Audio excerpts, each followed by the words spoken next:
I knew that my actions would catch up to me one day. My hedonistic wallowing for the last 2 years, my self-neglect, my disregard for any responsibility, has finally turned around and bitten me. I know repeated exposure over the years has probably desensitized me to gore, but this is something else entirely. I know that now. The visions won't leave my dreams. The stench of rot won't leave my nostrils. I can't sleep without hearing its wretched voice gurgling against my eardrums, pleading with me to carry out its purpose. I know that it will soon break me, that I'll have no other choice but to surrender to its desires, and I have no other way to fix my wrongdoings other than to warn others. If you ever find a website called Carcass, do not go into it. My first visit to the site was over a week ago. For the last 2 years, I've been a nobody, a recluse, living in a small apartment by myself.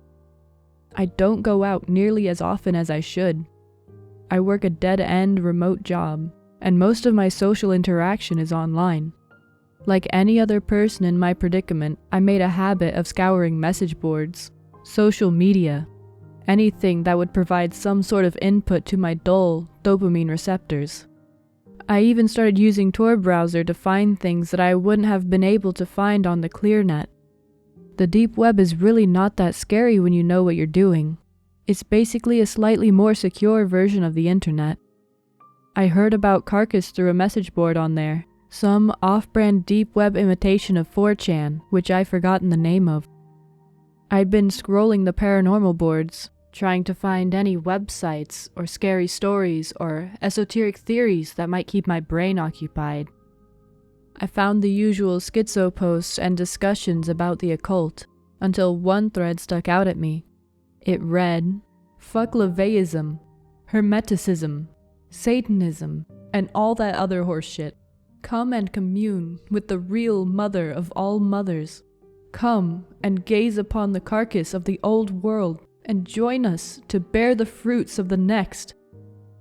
Underneath was the typical 32-character string of a .onion site. I figured it was another schizo post, or some kind of obscure cult trying to recruit misanthropic, edgy teenagers on the deep web. Nevertheless, my nails scraped the keyboard as I clicked the link. The site loaded in surprisingly quickly, pop-ups littering the edge of my screen, obnoxiously pulsing with loud, brightly colored animations.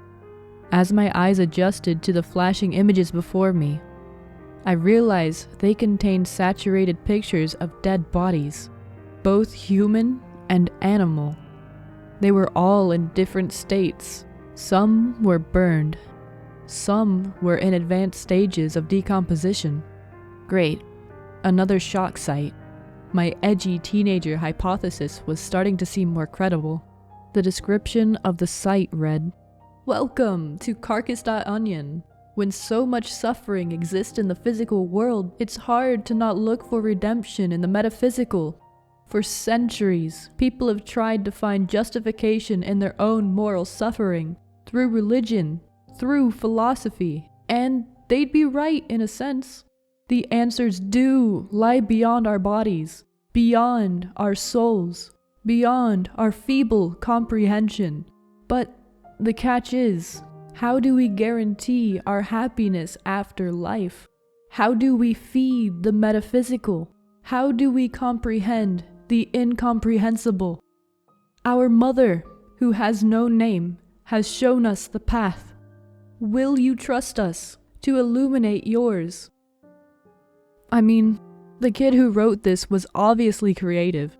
I just wish they'd put their talents into, I don't know, college or a job or something rather than this degenerate bullshit. I scrolled down, revealing the usual distastefully named post one might find on a gore site. Jam Spill, in which a viewer sees the aftermath of a shotgun suicide. King Chomp, a video of a crocodile attack. All things that appealed to my morbid curiosity. That disgusted me, but made me feel something. anything other than the boredom that lurked in the four walls of this apartment. But the contentment was momentary, as it always was.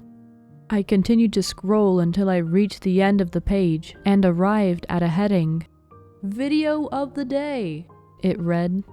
1 Peter 2:2. A bastard is born under our mother's wing. Almost involuntarily, I proceeded. The website automatically went into full screen. Uncomfortable with the notion that this website overrid my Tor browser, I fumbled to press my escape key. The moment I did, a pop-up immediately appeared. No! Now you bear witness! Well, fuck. Admittedly unsettled, I pressed on. The video appeared to be CCTV footage of a barn.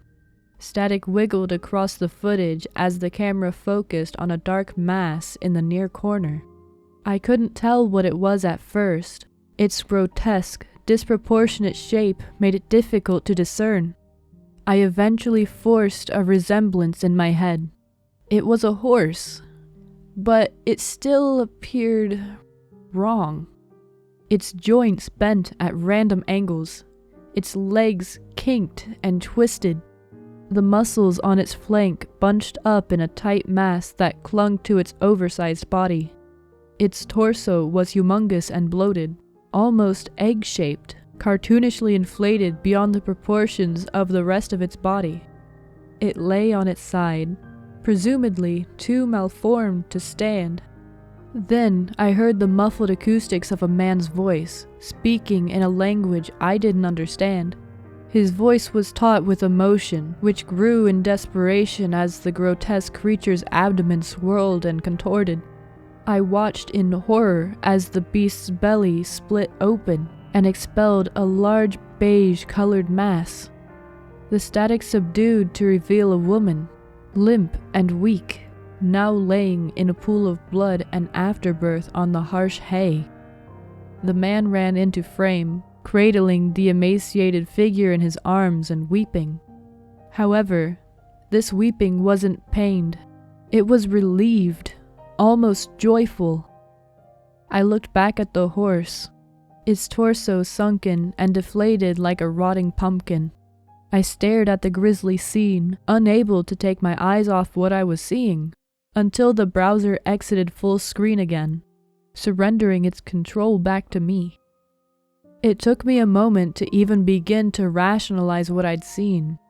Realistically, this must have been special effects for some indie horror movie that never saw the light of day, or some ghoulishly accurate AI-generated shit.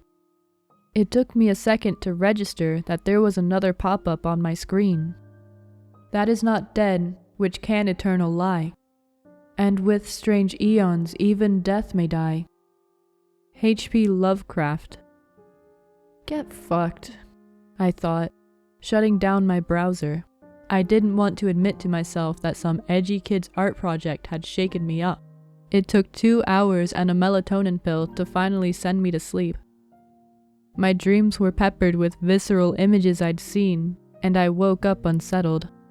This probably wasn't helped by the fact that my computer now appeared to have some sort of virus. Tabs on my browser were opening and closing, and my screen became littered with text files filled with verses from doomsday ramblings. I swore at my screen. How had my browser been compromised so early? My tired eyes scanned the screen in a last-ditch effort to find a way out. Another pop-up appeared. You seek retribution through any means but the one presented. Why? I tried to click out again, to no avail. Another pop-up. Those who don't give will be taken instead. My inner monologue sounded louder upon reading this, almost palatable in my mind. Images began to flash on my screen. More mutilation and viscera and things I couldn't comprehend in the short time I had to process them. I unplugged my computer from the wall, but the images only persisted in my mind. At first, the next few days were better in a sense. Not having a computer meant I had other ways to entertain myself. I tidied my apartment, even went on walks, but the words and images I'd seen kept flashing across my mind. They'd come when I least expected it, seeping across my schemas like treacle, burying themselves into the crevices of my brain. They echoed in my dreams, snipping my rest short, and they began to tell me to do things. They were small things at first, like intrusive thoughts, but louder, more urgent. Smash your phone. Put your cutlery in the microwave. In my sleep-deprived stupor, the voice became all too real. I started doing the things it asked. When it asked me to smash my phone, I did it. When it asked me to buy a gun, I did it. And when it told me to kill the fox I found on my walk, I did it. Each action was rewarded. The voices would stop. Every little piece I cut off from the mundanity of my life was another offering to quiet the screaming chatter in my skull. But now I can't give it what it wants. It wants human life. I cannot bring myself to fulfill this task, and now it's punishing me. It took 2 Xanax for me to sleep last night, and I fear even that won't work tonight. All I can hope for is that someone stops me before I do something terrible. Oh mother, I wish to sleep.